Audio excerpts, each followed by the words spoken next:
Hi everyone, Amber Canoa here with Everyday Kentucky. Richard Weber with Springhouse Gardens is with us. Everybody's getting the itch.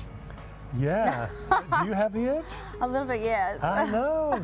And you know, spring is unpredictable though. We have beautiful days and then some not so beautiful days. It's a very We have chilly rain days. and wind and all sorts of stuff.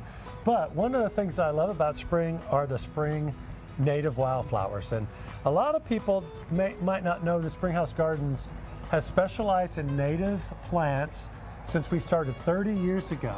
We were selling native plants before native plants were cool. So, and this is one of my all-time favorites. I didn't know this plant 30 years ago. I remember seeing this on all my hikes as a young lad in Natural Bridge area and Red River Gorge. This is woodland phlox. Yep. And in the spring, every early spring in Kentucky, you'll see this in our deciduous forest. So this is all over the eastern part of the United States. And I always tried to grow this in my woodland gardens and things, and I never had much luck with it. And you see it growing on its own, and you would think, gosh, if it's native to Kentucky and you put it in a shady spot under deciduous trees, it should do well. I never could get it to grow. Then about 12 years ago, I bought a variety of this called Blue Moon. So this is Phlox divaricata Blue Moon. Blue Moon is a selection that somebody found out in the wild that just seemed to be more vigorous.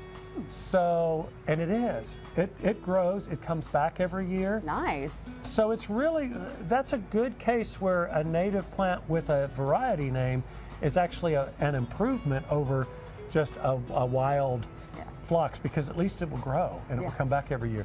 So if you've had trouble like me trying to get our native woodland phlox to grow, you might try this gorgeous one that's so fragrant.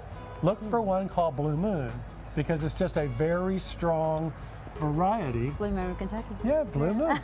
So look for Phlox divaricata, and I use this in window boxes. I use them in mixed pots because this will be blooming through the ups and downs, the freezes, the warmth of the spring, and it blooms for about 5 or 6 weeks. Oh, nice. So it's a nice bridge plant from pansies, which you can put plant pansies and they're fine, but you know, by the 1st of May, you're going to be switching those out anyway. But we need something colorful in April.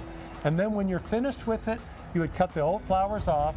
You can wait and maybe they'll go to seed and you can spread those in your garden. But then you would dig this out of your plants or pots or your window boxes and put them in your shade garden, and they'll come back year after year after year. So love it. It's a great plant. Love it. All right, well, let's tell them how to get here. We are out Harrodsburg Road, 4 miles south of Manowar Boulevard.